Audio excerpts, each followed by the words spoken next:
Salam, hər vaxtınız xeyir. 2015-ci il 4-cü qrup model testlərinin izahlarına baxırıq. Sual nömrə 1. Deməli, X, Y və Z maddələrindən əmələ gələn 3 qarışıq verilib. Birinci qarışıqda X və Y maddələri var. Və deyir, qarışıqda Y 25% yemiş, kütlə payı. Əgər Y 25% yemişsə, onda belə çıxır ki, X-in kütlə payı eləyəcək 75%, çünki cəmi 100% eləməlidir. Bu qarışıqda da ya da mürəkkəb maddədə elementlərin kütlə payları nisbəti ilə kütlə nisbətləri bir-birinə bərabərdir. Yəni, belə çıxır ki, X-in kütləsinin Y-in kütləsinə nisbəti bərabər olacaq. X 75%, Y-də 25%-dirsə, bu da eləyəcək 3-ün 1-ə nisbətinə. İkinci qarışıq Y və Z-dən əmələ gəlib və Y-in kütlə payını 10% veriblər. Y 10%-dirsə, onda belə çıxır ki, Z olacaq 90%. Onda burada Y-in kütləsinin Z-in kütləsinə nisbəti 10%-in, yəni 90%-ə, 10-un 90 nisbətinə bərabərdir. Bu da eləyər 1-in 9-a nisbəti. Üçüncü qarışığımız X və Z-dən ibarətdir. Bizə burada deyir ki, X-in kütlə payını tapın. X-in kütlə payını tapmaq üçün nə edirik? Yazırıq, X-in Z-ə nisbəti bərabərdir. X-in yuxarıdan qiymətini tapa bilərik. Baxın, X-in Y-ə nisbəti 3-ün 1-ə nisbətinə bərabər idisə, onda X bərabərdir 3Y-ə. X-in yerinə 3Y yazaram. Burada Y bölünsün Z bərabər 1 bölünsün 9-dursa, onda Z də bərabərdir 9Y. Yəni Z-in yerinə yazaram 9Y. Bu da olar 1-in 3-ə nisbəti. 1-in 3-ə nisbəti bizə nəyi verir? 25%-in 75%-ə nisbətini göstərir. Deməli, X 25% yemiş, Z də 75% yemiş. X axtarırsa cavab eləyir C variantı.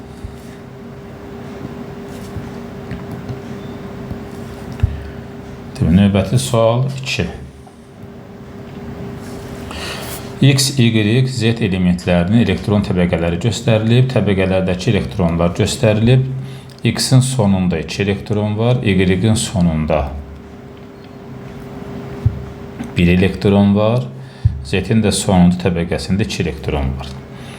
Üçüncü təbəqədə isə X üçün elektronların sayını A ilə ifadə ediblər, Y üçün B ilə ifadə ediblər, Z üçün də C ilə ifadə ediblər. Hərfləri qarışdırmayaq bir-birinə. E-lər elektronları göstərir, təbii ki. Deyir ki, X atomunda 4, Y atomunda 6, Z atomunda 5 cütləşməmiş elektron var. A-nı, B-ni, C-ni müqayisə eləməliyik. X, Y, Z-in əsas və yaxud da əlavə yarımqrup element olduğunu göstərməyiblər. Amma bildiyimiz odur ki, əsas yarımqrup elementlərin tək elektronları sonuncu təbəqəsində olur. X-in tək elektronları 4-dür, amma sonuncu təbəqəsi 2-dir. Ola bilməz, tək elektron sonuncu təbəqədəki elektrondan çox olsun. Eyni vəziyyət Y üçün də var. Tək elektron sonuncu təbəqədəki elektrondan çoxdur. Z üçün də həmin vəziyyətdir. 5 tək elektron var, amma sonunda 2 elektron var. Deməli, bu elementlərin tək elektronları sonuncu təbəqədəki elektronların sayından çox olduğuna görə bunlar əsas yarımqrup elementləri deyilmiş. Yəni, əlavə yarımqrup elementləriymiş. Əlavə yarımqrup elementləridirsə, məsələn, X üçün, Y üçün və Z üçün əlavə yarımqrup elementləri olduğuna görə elektron formulu yazmalıyıq. Bu X, Y, Z əlavə yarımqrup elementləri elektron formulu bilirdi. 3D ilə başlayıb 4S2 ilə qutarırdı. X-in sonunda 2 elektron var. Həmin o 4S2 bax bu elektrondur. Və 4 tək elektron var. Bu 4 tək elektron D-də olan tək elektronları göstərir. D-də neçə orbital var idi? 5 orbital. 1, 2, 3, 4, 5. D-yə biz neçə elektron qoysaq, 4 tək elektron alarıq. 1 elektron qoysaq olmaz, 2 qoysaq olmaz, 3 qoysaq olmaz, 4 qoysaq 4 tək elektron yaranır. Olur 3D4, 4S2. Amma 3D4, 4S2 elektron formulu yox idi. Həmişə S-dən biri D-yə keçirdi. Onda belə çıxır ki, burada axırda 2 elektron varsa, biz 4 tək elektron yaratmaqdan ötəri əlavə yeni elektrondan istifadə etməliyik ki, D4 olmasın. 1 elektron qoyduq oldu 5, birini də gətirib belə cütləşdirəndə 4 dənə tək elektron qaldı. Deməli, X-in 4 tək elektron olması üçün D-sində 6 elektron olmalıymış. D oldu 6. Biz indi ABC-ni müqayisəliyin deyirdisə, A 3-cü təbəqənin elektronlarının sayıdır. 3-cü təbəqə 3S2 ilə başlayır, sonra 3P6, sonra 3D6 olur. Buradakı elektronların sayı 3-cü təbəqənin elektronların sayını göstərirsə, hamısını eləyəcək 2, 6, 6, buradan göstərirəm. 2, 6, 6 eləyəcək 14. Yəni, A bərabər imiş 14-ə. Bunu öyrəndik. Y-in də yenə də əlavə yarım qrup elementi olduğuna görə 3D ilə başlayıb 4S. Burada 1 ilə qutarır. 1-i yazdıq. Nə vaxt 4S1 ilə qutarırdı? Ya 3D5 ya da 3D10 olanda. Bizə deyir ki, Y-in 6 tək elektronu var. 6 tək elektrondan biri S-də var. Qaldı neçə dənə tək elektron? 5 dənə tək elektron. 5 tək elektron olması üçün D-nin hər xanasına 1 elektron qoymalıyıq. 1 elektron, 2 elektron, 3, 4, bu da 5. 5 tək elektron varsa, onda 3D5 yazmalıyam bura. Bir dənə də S-də var, oldu 6 tək elektron və 6 tək elektronumuz yarandı. Yenə də bu 3-cü energetik səviyyənin əvvəlini yazsam 3S2, 3P6-sını, S-in, P-nin, D-nin elektronlarını toplasam, bu da olacaq 3-cü təbəqənin elektronlarının sayı. Bu nəyə bərabər olacaq? 2, 6, 5. 2, 6, 5 neçə edəcək? 8, 13. Bərabər oldu da B-yə. A-nı tapdım 14, B-ni tapdım 13. Yenə Z elementi, əlavə yarım qrup elementi olduğuna görə 3D ilə başlayıb 4S, burada 2 var sonuncuda, 2-ni yazıram. 5 tək elektron olması üçün S cüt elektrondur, bilirik. Deyəm, 5 dənə tək elektronun 5-i də D-də olmalıdır. Yəni, bax, yuxarıda yazdığım kimi. Belə çıxır ki, burada D5 yazmalıyıq. D5 yazdıq, 3S2 əvvəldə var, 3P6 da D-dən əvvəldə varsa, yenə bunların cəmin toplasam, olacaq 3-cü təbəqənin elektronlarının sayı, bu da 13-ə bərabər olacaq. S də bərabər oldu 13. Deməli, nə tapdıq buradan? S-ni 13 tapdıq, B-ni də 13 tapdıq. Yəni, S, B-yə bərabərdir, A-nı da 14 tapmışdıq. Bunda belə çıxır ki, A da bunlardan böyükdür. Yəni, cavab eləyəcək A variantı.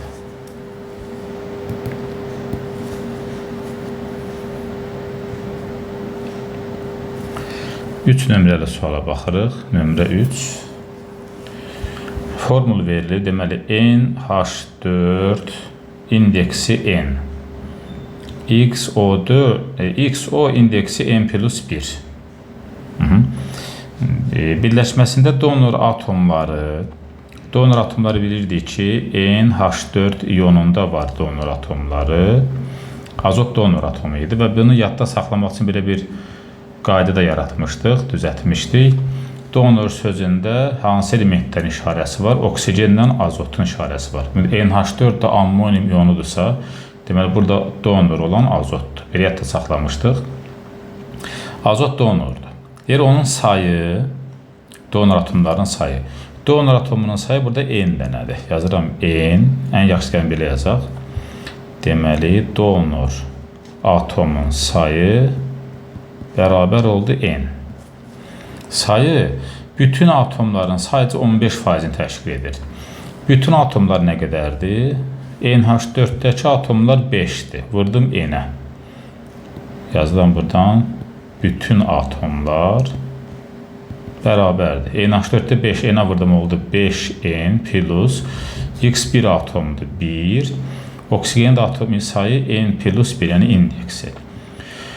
Bunların da hamısı eləyəcək 6N üstəgəl 2. Deməli, donor atomları bütün atomların, yəni bax bunun neçə faizini təşkil edir? 15%-ni. Yəni, N donor atomları 15%-dirsə, bütün atomlar 6N üstəgəl 2 isə olacaq 100%. Burada N-i tapmaq lazımdır. 100-dən 15 apararam 5-ə. 3, aşağıda qalar 20. 20-ni N-ə vursam olacaq 20N bərabərdir. 3-ü 6N-ə vursaq 18N plus 6. 2N bərabər 6. N də olacaq 3. N-i 3 tapdıq. Tapdığımız N3-ü gətirib yuxarıda yerinə yazsaq. Yəni, bax, burada N-i silib yerinə bura bir 3 yazıram. Bu N-i də silib üstünə 1 gələndə eləyəcək 4. Demək, maddə oldu NH4 3XO4. Deyir, X-in oksidləşmə dərəcəsini tapın. Burada işarə səhv olub. Oksigenin mənfi olduğunu bilirdik. NH4 ammonium iyonu, baxma, burada qeyd eləmişdi, müsbət iyonu idi. 3-ü 1-ə vursam olacaq müsbət 3. 3-ü vurdum müsbətə, oldu müsbət 3.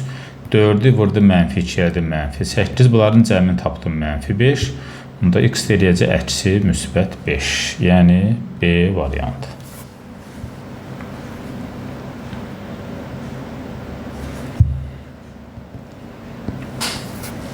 Növbəti sual nömrə 4. Qatı nitrat turşusu, duru sulfat turşusu, nitrat turşusunun durusu, qatısı, bir də sulfat turşusu verilib. Deyir, bunların metallarla reaksiyasında oksidləşdirici elementi göstərin. Bir ümumi bir metal götürürəm, hər birisini reaksiya yazıram. Məsələn, natrium, qatı nitratla. Misal üzərində izah eləmək məncə daha yaxşı olar, amma nəzər olaraq da bilirdik.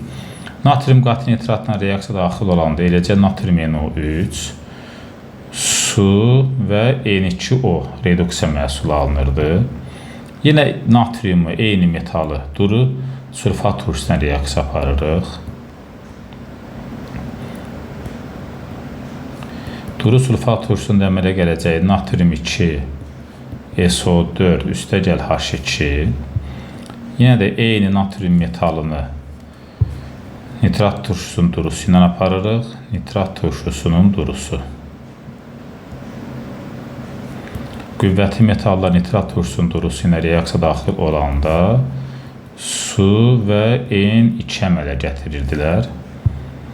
Qaldı yəni natriumun qatı sulfat turşusu ilə reaksiyasından.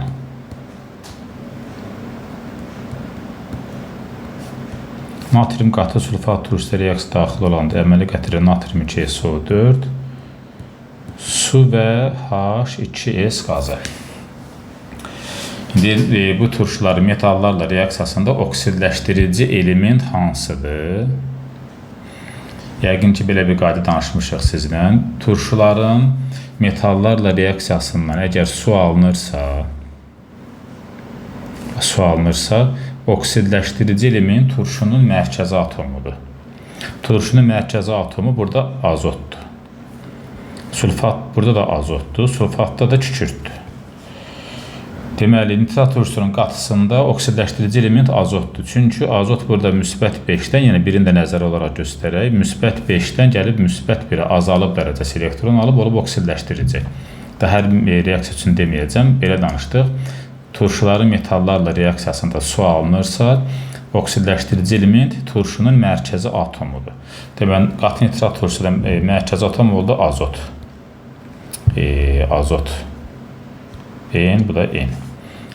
Sonra dur nitrat turşusunda da azot oldu. Yəni Z-dən axtarırıq. Z-i yazıram. Z-də də azot olacaqsa, qaldı onda bizdə B variantı. Çünki başqa variant mümkün deyil. Sulfatın qatısında da mərkəzi atom kükürtdür, T. Bəs duruda necə olacaq?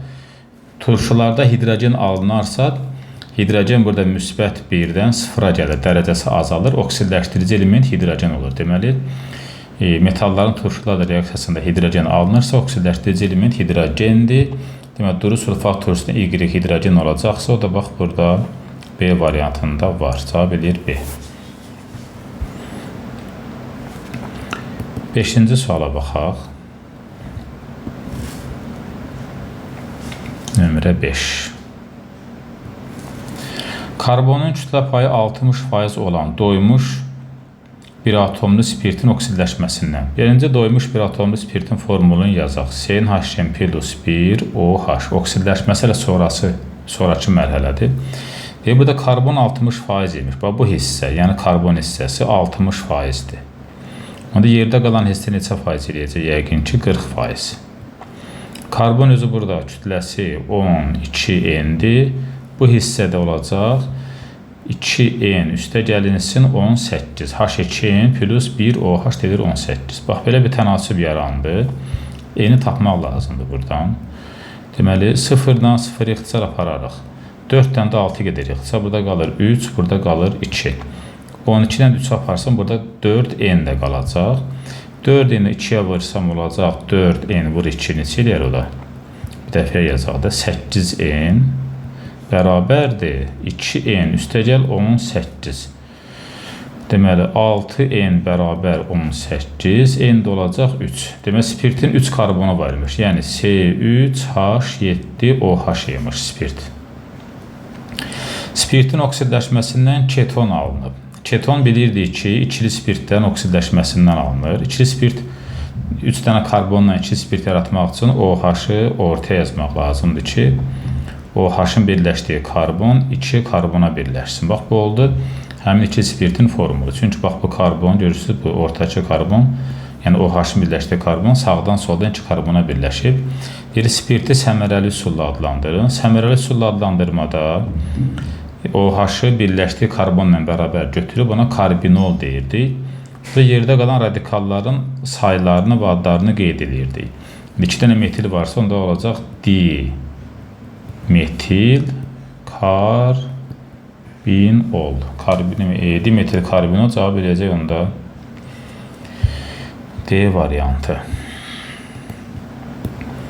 6-cı misala baxaq.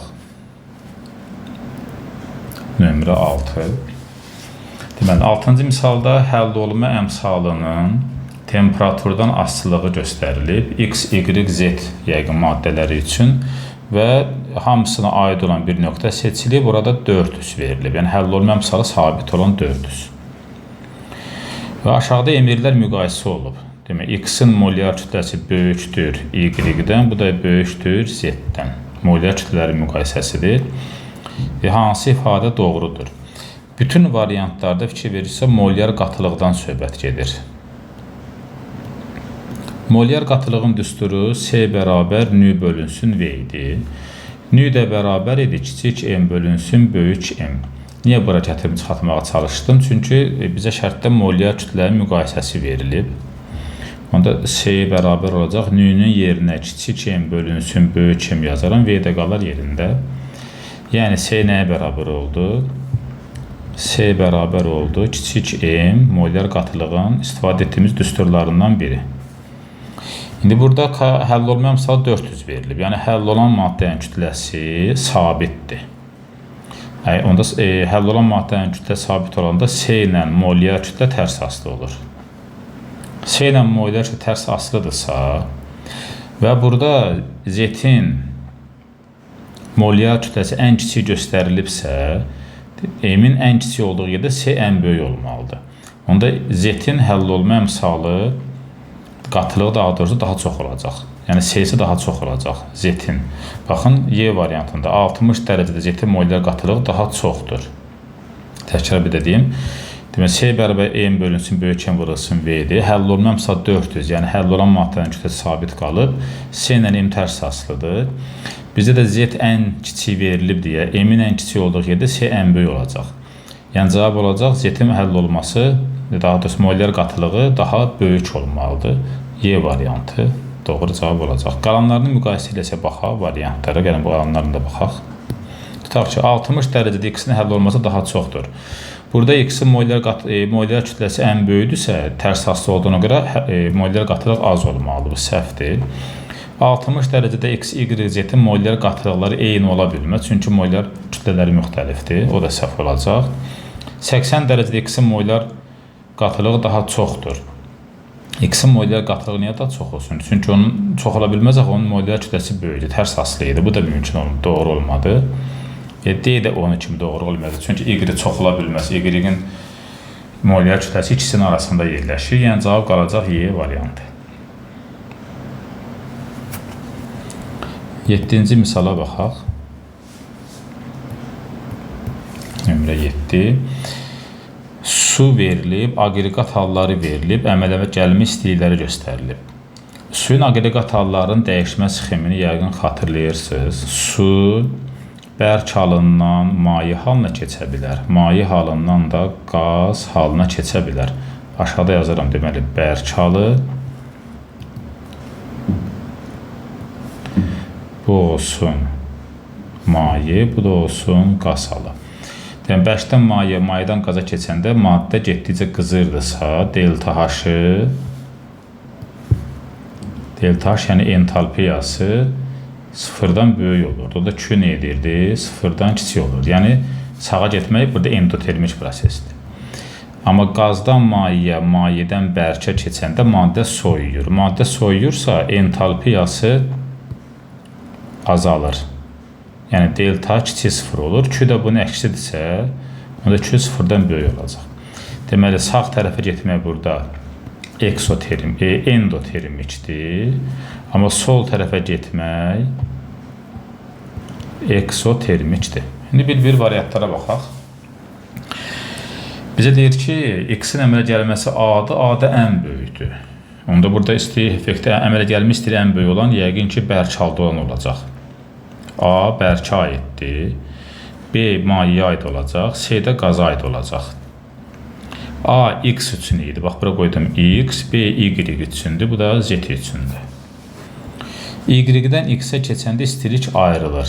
Bax, Y-dən X-ə keçmək, yəni geri qayıtmaq. Bəli, burada Q sıfırdan böyük istilik ayrılırdı. Bir doğru cavabdır. Z-dən Y-ə keçəndə, bir dəqiqə. Bunu silək. Z-dən Y-ə keçəndə yenə də sol tərəfə gedirik. Yəni, eksotermik prosesə gedirik. İstiliyi ayrılmalıdır. Ancaq burada udulur deyir. Burada səhv oldu 2. 3-də Y-dən Z-ə keçdikdə. Y-dən Z-ə keçəndə. Y-dən Z-ə keçmək, sağ tərəfə getmək. Sağ tərəf endotermik edir. İstiliyi udulacaq. Burada mı ayrılır yazılır. Bunda bu da səhvdir. Y-dən Z-ə keçdikdə isə Y-dən Z-ə keçdikdə udulur. Yəni, həmin şey soruşur təzədən. Y-dən, daha doğrusu əksini soruşur. Y-dən Z-ə keçmək endotermik proses edirsə udulacaq. Onda bu doğru variantdırsa cavab eləyəcək 1 və 4 Y variantı.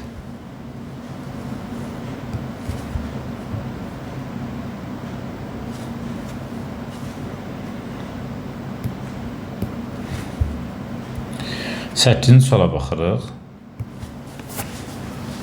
X duzunun suda məhlulun elektroliz zamanı katodda yalnız metal ayrılır. Katodda yalnız metal nə vaxt ayrılırdı? Metal hidrogendən sonra olanda. X-da metal alınırsa, onda bu misdir, bir də gümüşdür X-da. 2 ilə 4. 2-4 ilə B variantında var. Y-in duzunun suda məhlulun elektroliz zamanı isə katodda yalnız hidrogen ayrılır. Katodda yalnız hidrogen ayrılırdı. Metallar maqneziuma qədər, litium, kalium, kalsium, natrium, maqnezium, alüminium, hətta alüminiuma qədər, yəni qüvvətli metallar. Maqnezium, alüminium bura daxil idi. Onda qüvvətli metal natrium var, bir də kalsium var. 1, 3, 5 ilə cavab B variantı eləyəcək. Bu sadə misal oldu. 9-cu misala baxaq. Sxem verilib. Sxemdə H-klor var, 3 mol. Onu natrium hidroksidən reaksiya aparırlar 1 moldan, 2 moldan, 3 moldan, 4 moldan. Soruşur, hansı reaksiyada 3 mol duz alınır? Məsələn, birinci reaksiyanı yazsaq, birinci reaksiyaya bax bunu deyirəm. 1 mol natrium hidroksid, 3 mol H-kloruna reaksiyası verilib. Natrium hidroksidi H-kloruna reaksiya aparsam, əmələ gəlir natrium klorid və su. Deməli, natrium hidroksidi bizə verilib 1 mol. H-klor da bizə verilib 3 mol. Reaksiya görə natrium hidroksidi 1 moldur, H-klor da 1 moldur. 3 mol duz alınar deyirdi. Natrium xloridi. Yazıram üzərinə bir dənə x mol. Aşağıda da yazıram 1 mol. İndi tənasib qurmalıyıq x tapmaq üçün. Tənasibi biz danışmışdıq ki, reaksiya girən maddələrin hər ikisi veriləndə hesablamanı maddə miqdarı az olana görə aparırdıq. Yəni, yuxarını aşağıya bölürdük. Eləyirdi 1. 3-ü də 1-ə böləndə eləyirdi 3. Burada H-xlor böyük olduğuna görə tənasibi aparırıq. Qururuq nə ilə? Natrium hidroksidlə. Onda 1 moldan x alınıb, 1 moldan da 1 alınıbsa, x bərabər eləyəcək 1-ə. Biz amma deyir 3 mol alınsın. Demək, cavab 1 deyilmiş. Bir variantlardan çıxdıq. İkinci misalımıza yazaq. Bunları sildi. 2 dənə verilib bizə. Bunu da 2 eləyək. 2 mol natrium hidroksid verilib. Buraya yazdım 2 mol natrium hidroksid. H-xlor da elə həminki kimi 3 mol qalıb yerində. Bu da 1 moldur. Yenə 2-ni 1-ə bölsəm 2 eləyəcək. 3-ü 1-ə bölsəm 3 eləyəcək. Yenə H-xlor çox olduğuna görə hesablamanı natrium OH-dan aparacaq. Tənasibi quracaq belə. X bərabər olacaq 2 mol. Yenə 3 mol almadıq. Deməli, 2 cavabı da yoxdur burada. Üçüncüyə baxırıq. Bunu sildik. Bunları da silək. Bunu da sildik. Üçüncüdə natrium hidroksidi 3 mol veriblər. 3 mol. H-xloru da 3 mol vermişlər onsuz da əvvəldən. Bu da 1 mol. Yenə x-i tapırıqsa, hesablamanı aparmaq üçün yenə 3-ü 1-ə bölürük. 3-ü 1-ə bölürük. Mollar bir-birinə bərabər oldu. Mollar bir-birinə bərabər oldusa, istədiyimizlə tənasib qura bilərik. Məsələn, sağ tərəfdən qurduq. X eləyəcək 3 mol. Deməli, 3 doğru cavab aldıq 3-ü. Qaldı 4-cüyə baxmaq. Deməli, natrium hidroksid bizə verilib 4-cüdə 4 mol. H-xlor yenə 3 mol verilib. Deməli, müqayisə eləsək 4-ü 1-ə bölsəm 4 eləyəcək, 3-ü 1-ə bölsəm 3 eləyəcək. Natrium hidroksid çox verilib deyə 4-ü 1-ə bölün 4 alındı. Yəni, hesablamanı az olanla aparacaq. Yəni, H-xlorla aparacaq. Yenə burada x 3-ə bərabər olacaq. Deməli, 3 və 4-cü sxemdə 3 mol duz əmələ gələcəkmiş. 10-cu suala baxaq. Nömrə 10. Misi nitrat turşusu ilə reaksiya aparıblar. Qatı duru olduğunu bilmirik. X maddəsi alınıb. Sonra oksigeni Y ilə reaksiya aparıblar. Buradan da X maddəsi alınıb. Bu birinci reaksiya, bu da ikinci reaksiya. Deyir, ikinci reaksiya adi şəraitdə gedir. Yəni, bax bu hissə. Adi şəraitdə gedir. Oksigen adi şəraitdə gedib bir məhsul yaratmalıdır. Həmin o məhsul da mislə nitratdan yaranmalıdır. Misi nitrat turşusu reaksiyasından duruda NO, qatıda NO2 alınırdı. Burada heç N2 yoxdur, ikisi buradan silək. Qatıda NO olmaz, bunu da sildik. Duruda NO2 olmaz, bunu da sildik. Qaldı duruda NO, qatıda NO2 variantı. İndi bu X maddəsi NO-dursa əgər, NO oksigenlə azotun reaksiyasından əmələ gəlir. Heç variantda burada Y yerində azot yoxdur. Onda belə çıxır ki, üstə gəl heç N3 üstə gəl o ki, adi şəraitdə də getmir. Deməli, onda X maddəsi NO deyilmiş. Onda X maddəsi bir dənə variantımız qaldı, NO2 imiş. X-in yerinə NO2 yazsam, Y ilə NO reaksiya girəndə adi şəraitdə NO2 əmələ gətirir. Onda Y maddəsi olacaq NO. Bizə Y maddəsini axtarırdı. NO çıxdı cavab, o da Y variantı eləyəcək. Çünki qatıda da nitrat qatı olanda mislə NO2 əmələ gətirirdi. Y oldu cavab. 11-ci misala baxırıq. Nömrə 11. Kalsium ortofosfatı karbonla silisiumla birlikdə qızdıranda burada əmələ gəlir fosfor. Bu fosforun sənayedə alınma reaksiyasıdır. Həmin o fosforu oksigenlə reaksiya aparıblar. Fosfor oksigenlə reaksiya daxil olsa P2O3 də verə bilər. P2O5 də verə bilər. Və Y maddəsi ya P2O3-dür, ya P2O5-dir. Deməli, X-i fosfor tapmışıq, Y hər ikisi ola bilər. Amma bu P2O3-ün su ilə reaksiyasından H4PCO7 deyə maddə alınmır. Oradan H3PO3 alınırdı P2O3-ün su ilə reaksiyasından. Deməli, Y maddəsi P2O5 imiş. O da su ilə H3PO4 əmələ gətirəcək C variantıdır. Həmin o Z maddəsi H3PO4-dürsə, H3PO4-ün kalsium ortofosfatla reaksiyasından 2 qat superfosfat gübrəsi alınırdı. Bu da doğru cavabdır. Ona görə cavab C variantı qalır. Nömrə 12. 12-də hidrogenin kütlə payının emirdən asılılığı göstərilib. Karbhidrogendən söhbət gedir. Qrafika əsasən karbhidrogenin yerləşdiyi homoloji sıra üçün hansı ifadə doğrudur? Emir artanda hidrogenin kütlə payı azalan maddələr alkanlar idi. Alkanlarda emir artanda karbon artırdı, H azalırdı.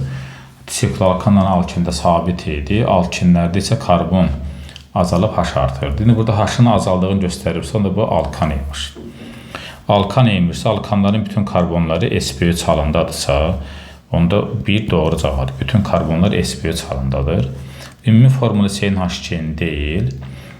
4-də də yenə ümumi formulu CnH-ın çıx yazıb, onda bu da səhvdir, 2 də səhvdir.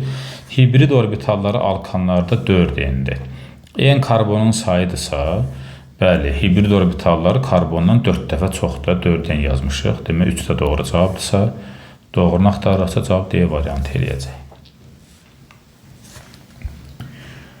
13-cü misal.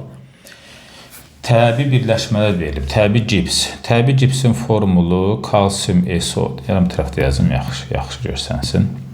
Nömrə 13. Təbii gips kalsium SO4 vurulsun 2 mol sudur. Təbii gipsin tərkibinə daxil olan metal oldu, onda kalsium. Silvin kalium xloridi idi. Burada demək daxil olan metal kalium oldu. Korund alüminium 2O3-dən əmələ gəlirdi. Burada daxil olan metal da alüminiumdur onda. Hansı halda X, Y, Z metalları metallıq xassələrinin artması ilə düzülmüşdür.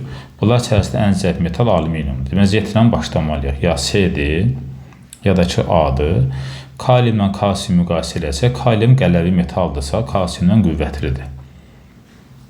Onda cavab eləyəcək, Y-in ən qüvvətli olduğu variant A variantı. 14-cü misala baxaq. Nömrə 14. X, Y, Z metalları verilib. Həmin o metallar cədvəl aşağıda xrom, sink və dəmir metallarıdır. Burada sink balaca düşüb. Oksidlərin əmələ gəlməsində D elektronlarının iştirak etməsi. İştirak edənləri də var, etməyənləri də var. Nə deməkdir? Məsələn, xrom elementindən başlayaq. Xrom 24-cü elementi bilirik. Formulu necədir xromun? 3D5 4S1. Xromun oksidlərini yazıram. Xrom 2 oksid var idi. Xrom 2O3, xrom 3 oksid var idi. Bir də xrom O3, xrom 6 oksid var idi. Burada xrom müsbət 2 dərəcə göstərir. Burada 3, burada da müsbət 6. Xromun S təbəqəsində sonuncuda 1 elektron var. Amma 2 valentli olması üçün demək, xrom məcbur D-dən də istifadə eləməlidir. Sonra müsbət 3 üçün də məcbur S1 varsa, yenə D-dən istifadə eləməlidir ki, 3 valentli olsun. Müsbət 6 olanda yəni D-dən istifadə edir. Ən azından yəni deyirəm, S1-dir, amma valentli 1-dən böyüdürsə, demək, xrom bu oksidlərin yaranmasının hamısında D-dən istifadə edib. Demək, D-dən istifadə edibsə, edirə aiddir. Bu etmir, ona aid olmadı. Demək, xrom istifadə etdi hamısında. Məsələn, dəmir üçün baxsaq, dəmirin nömrəsi 26-dır. Bu deyilir 3D6, 4S2, əksi 62 eləyirdi. Dəmirin oksidi var, ferrium O, bir də var ferrium 2O3. Ferrium O-da dəmir 2 valentlidirsə, elə bu 2 elektrondan istifadə elədi sonuncu təbəqədəkindən. Amma 3 valentli olanda məcbur D-dən də istifadə eləməlidir ki, 3 eləsin. Demək, dəmir ferrium-u yaradanda istifadə etmir D-dən, amma ferrium 2O3-də D-dən istifadə edir. Onda belə çıxır ki, həm edir, həm etmir cavabı olmalıdır. Y, baxın, həm edir, həm də etmir. Onda bu oldu dəmir, onda sink olmayacaq yəqin ki. Sinkin nömrəsi 30. Elektron formulu 3D10 4S2 idi. Sinkin bir dənə oksid var, bu da sink O-dur. Burada da müsbət 2 dərəcə göstərir, bu da elə S elektronlarını göstərir. Deməli, xromda ümumiyyətlə D elektronundan istifadə olunmur. Çünki üzr istəyirəm, xromda yox, sinkdə. Onsuz da sinkin də bundan başqa oksidi yoxdur. Sabit ekvivalentlidir. S elektronlarından istifadə edib. Demək, ancaq etmirə düşür sink. Cavab olacağında A variantı. 15-ci misala baxırıq. Molekulunda eyni sayda karbon atomu olan alkadiyenlər. N, yəni eyni sayda da, hər ikisi N olsun. Kumili olunmuş, bir də konjugi olunmuş. Kumili olunmuş alkadiyen nə demək idi? İki qat rabitələri bir-birinin davamında gələn idi. Amma konjugi olunmuş alkadiyen, karbon, daha doğrusu iki qat rabitələrin arasında ən azı bir qat rabitə olmalı idi. Demək, konjugi olunmuş alkadiyen üçün minimum 4 karbondan istifadə edədimsə, karbonların sayı eyni olması üçün demək, bir karbonda kumili olmuşa verməliyəm.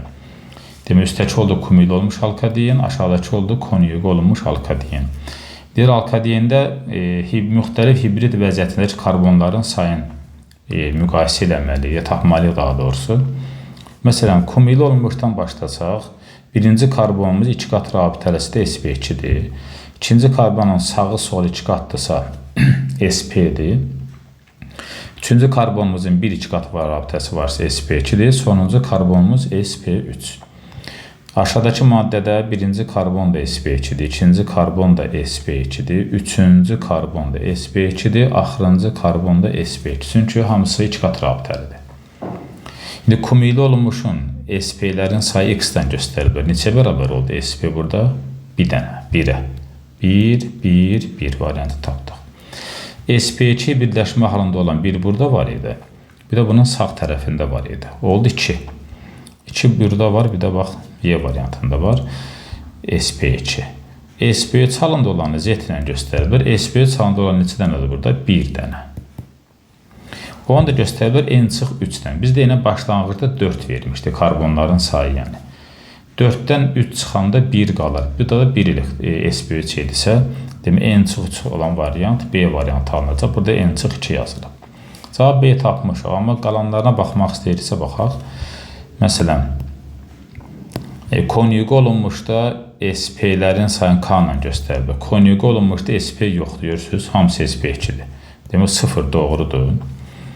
sp2-lərin sayını Y ilə göstərilir. Burada karbonların hamısı sp2-dir, 4 dənədir. Demək, 4 də doğrudur. sp3-ü T ilə göstərilir. Burada sp3 yoxdursa 0-dır. O da n4 edirsə 4 çıx 4. Yəni n çıx 4 ilə göstərə bilərik. Ona görə cavab B variantı edir.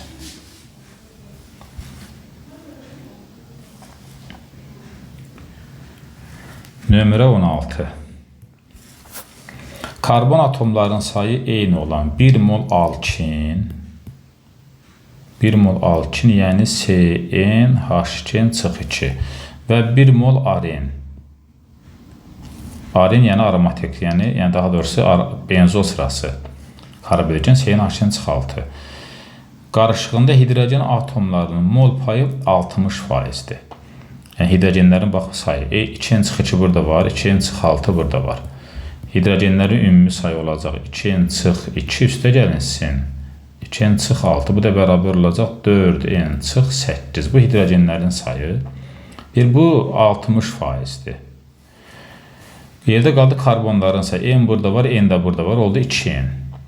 Karbonların da sayı 2n-dir. İndi tənasib qura bilərik. 4n-8 hidrogenlərin sayı 60% idisə, karbonların sayı da 2n-dirsə, bu da eləyəcək 40%. Elə burada 40 ilə 2-ni aparsam, burada qalacaq 20. 60 ilə 20 aparsam, burada qalacaq 3. Burada n qalmışdı, onu yaddan çıxartmayaq. 4n-8 bərabərdir 3n-ə. N də bərabər olacaq 8-ə. Doğru. Alkinin nisbi molekul kütləsini tapın. Alkinin nisbi molekul kütləsi CnH2-2-nin nisbi molekul kütləsi 14n-2-yə bərabərdir. Demək, 14-ə vurmalıyıq 8-ə, çıxmalıyıq 2-ni. 112-dən də çıxanda 2 qalacaq 110. Yəni D variantı.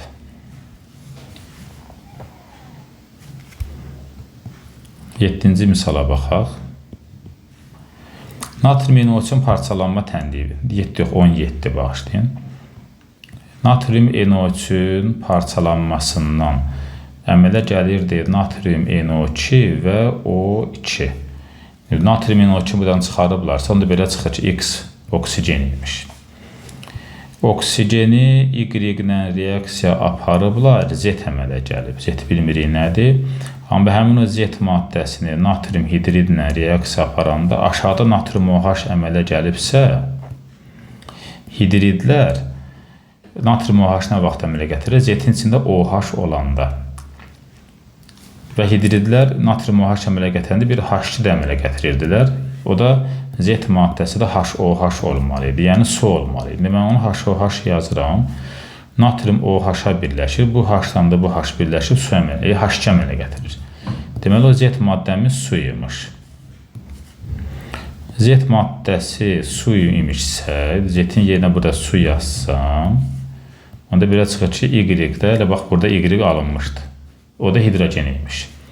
X-in oksigen olduğunu tapdım, Z-in su olduğunu tapdım, Y-in də hidrogen olduğunu tapdım. Bizə deyir ki, X və Y üçün, yəni hidrogen və oksigen üçün ümumi olan nədir? Silisiumla reaksiya daxil olmaq. Hidrogen silisiumla reaksiya daxil olmurdu. Bir səhvdir.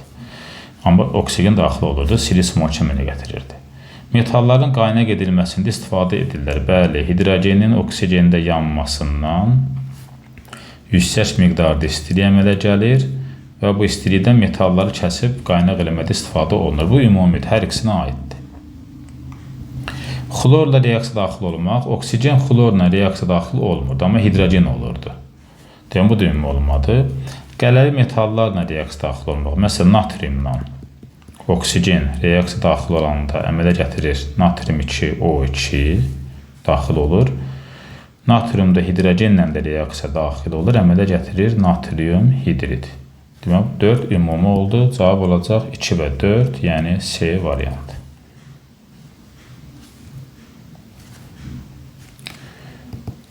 18-ci misala baxaq. Nömrə 18. 1 mol karbon turşusu anhidridini 498 qram suda həll etdirdi, 20%li turşu məhlulu alınır. Turşunun formulu müəyyən edin.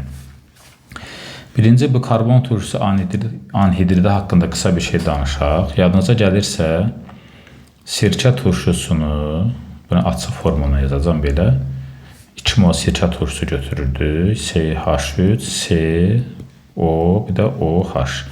Sirkə turşusunu P2O5 iştirakında qızdıranda turşun birindən OH, birindən H ayrılıb su eləyirdi. Yerdə qalırdı. Yerdə qalan formula bax yazıram. CH3CO. Aşağıda da qalırdı CH3CO. Bir oksigenimiz də burada qalıb deyə bunlar əlaqələnirdi bir-birinə. Üstə gəlinsin su. Və bu maddə deyirdi sirkə turşusunun anhidridi, yəni susuz halı. Bunu daha da yığcam halda, sadə halda belə yazırdıq. 2 mol sirkə turşusu CH3COOH-dan əmələ gələn maddədə 1, 2, 3, 4 karbon varsa C4, hidrogenlər 6, oksigende 3 əmələ gəlirdi və su yaranırdı. 2 mol turşudan 1 mol anhidrid əmələ gəlirdi. İndi həmin 1 mol anhidridi, yəni C4H6O3-ü suda həll eləyəndə isə buradan 2 mol turşu yaranırdı. Yəni həmin reaksiyanın dönən formasını yazdım, əks formasını yazdım. Yəni bu niyə danışdıq? Bilmək üçün ki, 1 mol anhidrid 1 mol su ilə birləşəndə 2 mol turşu əmələ gətirəcəkmiş. Bunu bildik. Yadımıza saldıq. Yəni bu hissələr hamısını silim. Nömrə 18. İndi anhidridi biz bilmirik hansı turşunundur deyə. Elə bunu sözdən yazıram. Anhidrid üzərinə gəlirəm su. Alınır 2 mol turşu. 2 mol turşu alındı. Və belə bir yana şəkli çəkəcəm sizin üçün. Anhidridi suda həll ediblər. Suyun da kütləsi 498 qramdır. Anhidrid suda həll olanda nə əmələ gətirir? Turşu əmələ gətirir. Artıq məhlulda anhidrid deyə bir şey qalmır. Biz anhidridin yox, turşunun kütlə payını tapmalıyıq. Belə şeylər məhlulda çox danışmışdıq. Demək, anhidrid suda həll olanda əmələ gətirir turşu və turşunun kütlə payını axtarırıq sonra. Bizim anhidridimizin nə qədər olduğu məlum deyil. Amma deyir 1 moldur. 1 molun da kütləsini x qram desəm, 1 mol anhidrid 18 qram su birləşdiribdir özünə. 18 qram su ilə birləşəndə əmələ gələn turşunun kütləsi eləyər x plus 18. X plus 18 yaranan turşunun kütləsi oldu. Anhidrid amma x qramdır. Biz x qramı 498 qram suya əlavə eləyəndə əmələ gəldi məhlul. Yəni məhlulumuz oldu 498 plus x. Bunun içərisində isə x plus 18 anhidridimiz var. Və həmin o anhidrid 20%-dir. Yəni buna deyərəm 20%, məhlula deyərəm 100%. Və buradan x-i taxmaq olar. X neçə eləyəcək? 20 ilə 100 gedir, aşağıda qalar 5. 5'i x plus 18'e vursam olacaq 5x plus 90 bərabərdir 498 plus x. X keçsə bu tərəf olacaq 4x. 90 sağ tərəf keçəndə qalacaq 408. Onda x də bərabər olacaq 102. X-i tapdım 102. Bizim o əmələ gələn turşumuz da x plus 18 idi. Özü də 2 mol idi. X-in qiymətini 102-ni gətirib bax bura yerinə yazsam, biz turşunu axtarırıq. Bax 102 yazanda turşu bərabər olacaq 120 qrama. Neçə molu? 2 molu.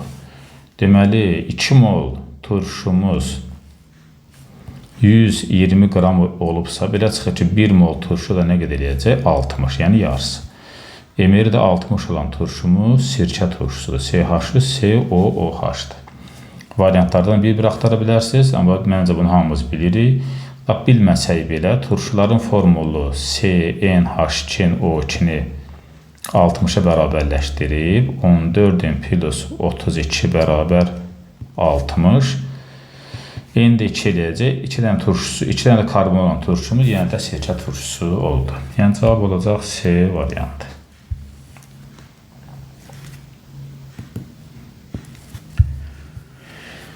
Nömrə 19. Efir verilib. R1COO R2. R1COO R2 efiri. Bir də HCOO R2 efiri. Mürəkkəb efir, bu sağdakı qarışqa turşusunun efiridir. Çünki orada hidrogen var. Mürəkkəb efir molekulunda hidrogen atomlarının ümumi sayı 14-ə bərabərdir. Deməli, radikaldakı hidrogenlər, bu hidrogen və bu radikaldakı hidrogenlərin hamısı 14 hidrogen saxlayır ümumi birlikdə. 14-ə bərabərdir. Və nisbi molekul kütlələrinin fərqi 14 olarsa. Buradan açıq aydın görsənir ki, soldakının nisbi molekul kütləsi böyükdür. Çünki orada R1 var radikal olaraq. Amma sağda hidrogen var. Qalan hissələr eynidir. 14 vahid fərq varsa, demək, R1-dən 1 çıxanda qalmalıdır 14. Onda belə çıxır ki, R1 15-ə bərabər imiş. İndi o R1 15-ə bərabərsə, hansı radikalın nisbi molekul kütləsi belə deyək də 15-dir, CH3-ün. Deməli, R1 CH3 imiş. R1 CH3 imiş. Şimdi bunları buradan sildim. R1-in daha doğrusu formunu gətirib yazıram yerinə. CH3. Burada neçə hidrogen oldu? 3 hidrogen. Şərtdə deyir də, hidrogenlər 14-dür. Yazırım onda 3 plus, R2-dəki hidrogen x-dir, bilmirəm, plus, burada 1 hidrogen var, plus, yenə R2-də eyni, R2-də x yazdım hidrogenlərin yerinə, bərabərləşdirdim 14-də. 2x, şimdi burada h yazmışam, bunu 1 eləyəydi, burada bir tane h var idi, bunu da sildim. 1 yazaq bura, x-dən x 2x bərabərdir. 3-dən 1-in cəmi 4. Keçdi sağ tərəfi olacaq 10. X olacaq 5. Deməli, bu R2 radikalında 5 hidrogen var imiş. O da hansı radikal olacaq? Yəqin ki, C2H5 etid radikalı. Başqa variant da yoxdur burada. Cavab eləyir D variantı.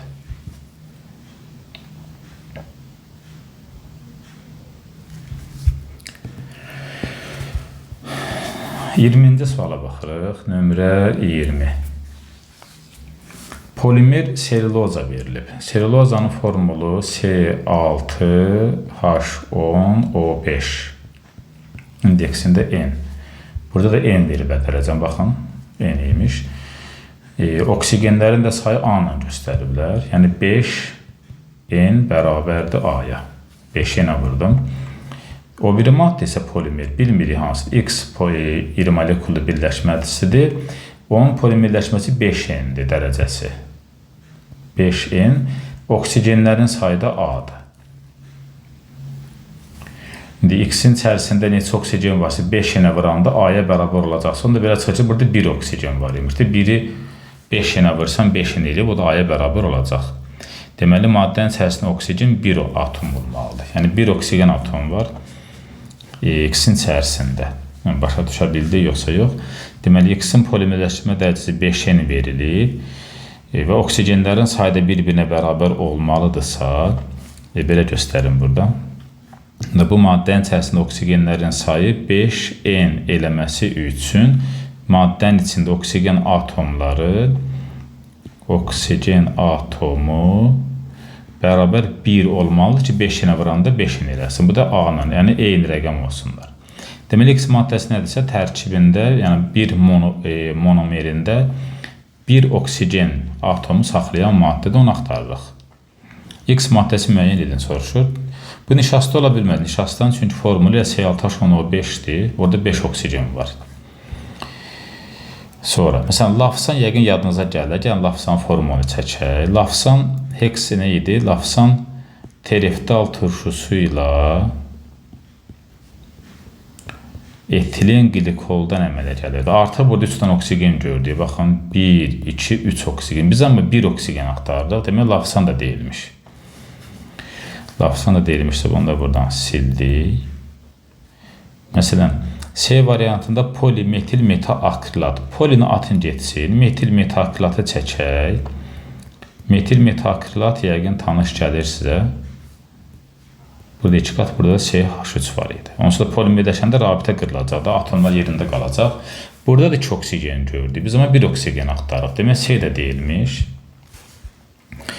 Qalıb neylonla enant. Enant, yəqin xatırlayırsınız, iri molekulu birləşmələrdə. Enantda hərflərin sayı 5 idi. Enant CH2-si ilə məşhur idi. Nə neçə CH2 saxlayır. 5 hərf var idisə 6 CH2 var idi. Burada var idi NH. Bu hissəni silin, mani olmasın. Belə. Sağda var idi CO. Fikir verin, burada oksigen 1 dənə oldu. 1 mol. Biz də axtardığımız maddə buymuş. Cavab olacaq enant. Bəs neylon niyə olmadı? Neylon nədən əmələ gəlirdi? Adipin turşusundan, bir də heksametilin diamindən. Adipin turşusundan bu hissə qalırdı.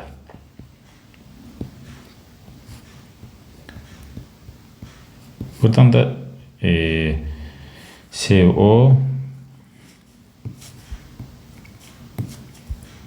üstünə gəlirdi, NH2, H gedirdi, N qalırdı, H olurdu. Davamını yazmadım, heç ehtiyac yoxdur. Çünki burada artıq 2 dənə oksigen gördük. Biz 1 oksigen axtarırıq, demək, neylon da deyilmiş, cavab qalır D variantı. Nömrə 21. Temperaturu artırdıqda hansı reaksiyada tarazlıq sabitinin qiyməti artar? Tarazlıq sabiti K-nın 3 qiyməti ala bilirdi. Yəni 3 deyək də 3 daha da intervalında. 1 ola bilərdi KT, yəni 1 ola bilərdi. Düz göstərmədim. 1-dən böyük ola bilərdi, 1-dən kiçik ola bilərdi. KT 1 olanda reaksiya tarazlıqda olurdu. Özüm belə göstərdim. 1-dən böyük olanda tarazlıq sağa yönəlirdi, 1-dən kiçik olanda tarazlıq sola yönəlirdi. Bizə deyir ki, temperaturu artıranda tarazlıq sabitinin qiyməti artsın. Yəni o 1-dən böyük olsun. 1-dən böyük olmaqda hara yönəlmək demək idi? Sağa. Deməli, temperaturu artıranda sağa yönəlməlidir tarazlıq. Temperaturu artıranda tarazlığın sağa yönəlməsi üçün Q mənfi olmalıydı. Yəni endotermik reaksiya olmalıydı. Endotermik də baxın 2 ilə 4-də var. Cavab eləyir C variantı.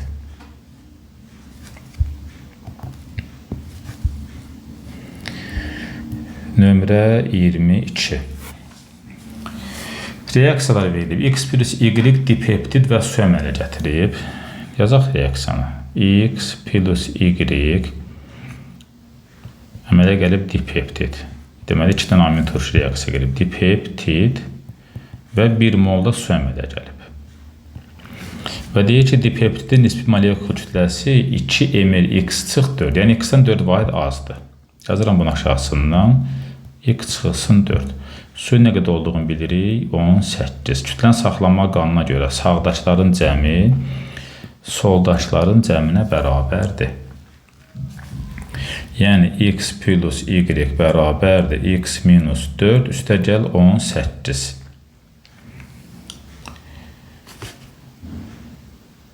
Doğru yazdıq. X plus y 2x çıx 4-dür və 2 ml(x) çıx 4.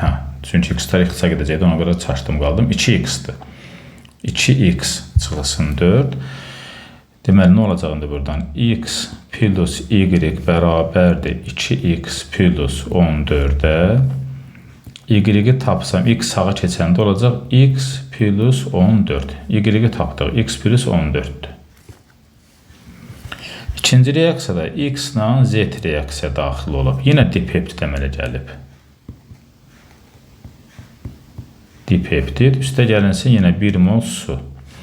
Yenə suyun 18 olduğunu bilirik. Dipeptidi bu da göstəriblər. 2 ml(x) plus 10. Yəni 2x plus 10. Burada da reaksiya girən x-dən z-dir. X plus z bərabərdir yenə sağdakların cəminə. Onda yazaram buradan x plus z bərabərdir 2x plus 10 plus 18. Bu deyir 2x plus 28. X plus z 2x plus 28-ə bərabərdirsə, z-i tapsam x sağa keçəndə 1 gedəcək, qalacaq x plus 28.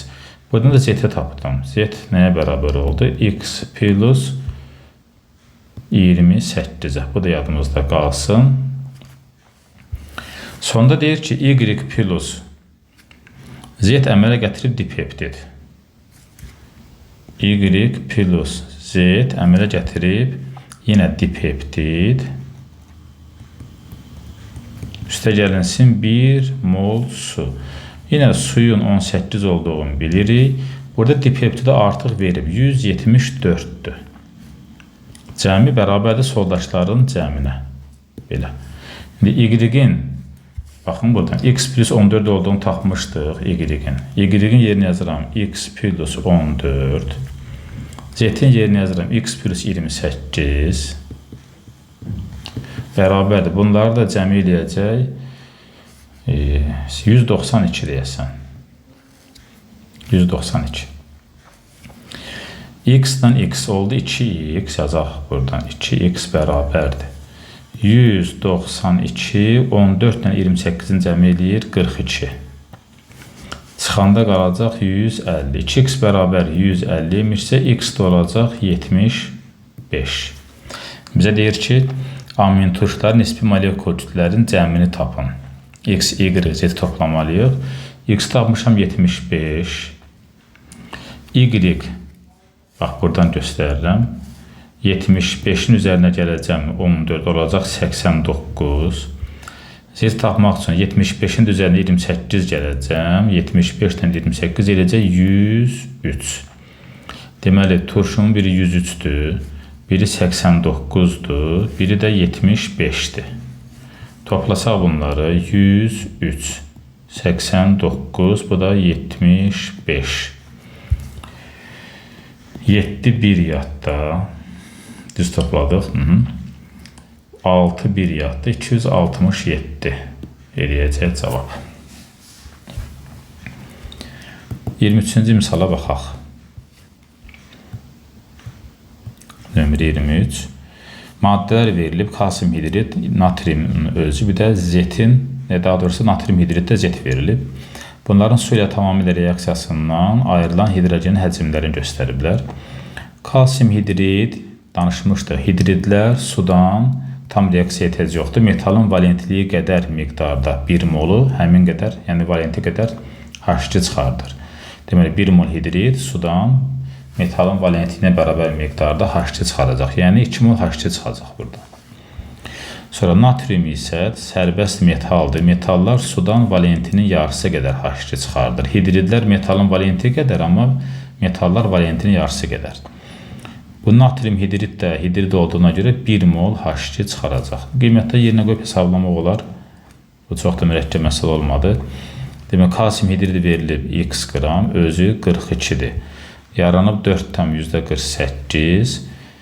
Aşağıda olacaq 2 vur 23 ondur, yəni 44,8. Tənasib qurduq. Bunlar getdi qaldı 10. X eləyəcək 4,2 qram. İkincisində y qram verilib, özü 23-dür. 2 tam %24. Bu da olacaq 0,5 vurulsun 22,4. Tənasib qurduq. Getdi, burada qaldı 10. 10, 5'ə vur, 0-ı da 5'ə vursam 5 eləyəcək. 23-ü 5'ə böləndə 4,6. Düz oldu. Natrium hidrid Z qram verilib. Özü 24-dür. 2 tam %24 litr H2 alındı. Burada 1 molsa 22,4 ayrılıb. Onda Z də bərabər olacaq 2,4. Bunlar getdi, aşağıda qaldı 10. Hansını toplasaq, bunları toplamaq daha asandır. Eləcək 7, 2-dən 4, 6 da 7. 7-nə bura gəlsin olacaq 11,2 qram. Qarışığın kütləsi 11,2 qram imiş. 24-cü misal.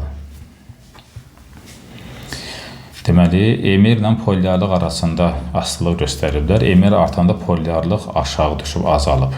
Bu halogenlərdirsə, nömrə 24. Halogenlərdə var idi, məsələn, H-flor, H-xlor, H-brom, bir də H-yod.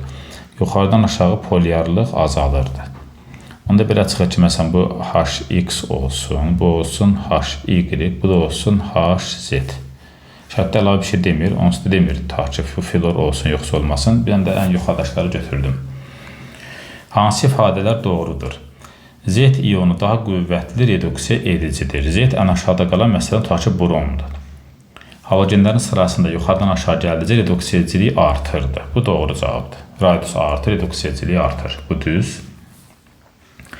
Z2 halogeni, yəni Z2 hansıdır burada? Ta ki, brom demişdim. Buna demişdim xlor. Bu da olsun flor. Z2 halogeni Y iyonunu oksidləşdirir. Z2 halogeni nə deməkdir? Bu oksidləşdirir. Brom 2 üstə gəlinsin. Y iyonu, yəni H-xlor olsun bu. İndi brom buradan xloru çıxarar-çıxarmaz, çıxara bilməz. Deməli, oksidləşdirə bilməz. Ona görə səhv yemiş. X2 iyonu daha qüvvətli oksidləşdiricidir. X-ə biz flor demişik. Bəli, flor ən güclü oksidləşdirici idi. X2 ən güclü oksidləşdiricidir. Bu doğrudur. Y iyonu daha qüvvətli reduksiya edicidir. Y xlordur. Xeyr, bu sırada brom qüvvətli reduksiya edicidir. Ən aşağıda qalan. Onda bu oldu səhv. HX molekulu daha davamlıdır. HX ən yuxarıdadır. Radius kiçikdir florda, davamlılıq çoxdur. Yuxarıdan aşağıda davamlılıq azalırdı. Demək, ən davamlısı elə HX imiş. Cavab oldu 1, 3, 5. Sonuncu misalımız 25-ci sualdır. Feryum S2 yandırıblar, nömrə 25. Feryum S2 yananda əmələ gəlirdi feryum 2O3 və SO2. Variantlarda burada SO2 yoxdur. Elə cavab onda X aid olacaq feryum 2O3, yəni B. Bu həmin bu feryum 2O3-ü sulfat turşusu ilə reaksiya aparanda elə dəmir əvvəldən 3 variantlı olduğuna görə elə burada da 3 variantlı olacaq. Yəni feryum 2, SO4, 3 əmələ gələcək. Üstə gəlinsin su. Yəni A variantı burada var. Feryum 2, SO4, 3. Sonra onun üzərinə barium xlor əlavə edirlər. Yəni feryum 2, SO4, 3-ün üzərinə barium xlorid əlavə eləyəndə bu barium SO4-ün çöküntü olduğunu bilirik. Tez-tez su yoxdur cavablar içərisində. Yine dəmir burada 3 variantlı olduğuna görə xlor da 1 variantlı bilirik. Yine dəmir 3 variantı duz əmələ gətirəcək. Ferrium xlor 3, o da olacaq Y variantı. Deməli, X oldu, 1 oldu B, 2 oldu A. Biraz yaxşı görsənmir. A, 3 də oldu Y. Bu da sonuncu sualımız. Sağlıq olsun, yaxın vaxtda 2016-cı ilin 4-cü qrup modellərində yazıb paylaşarıq.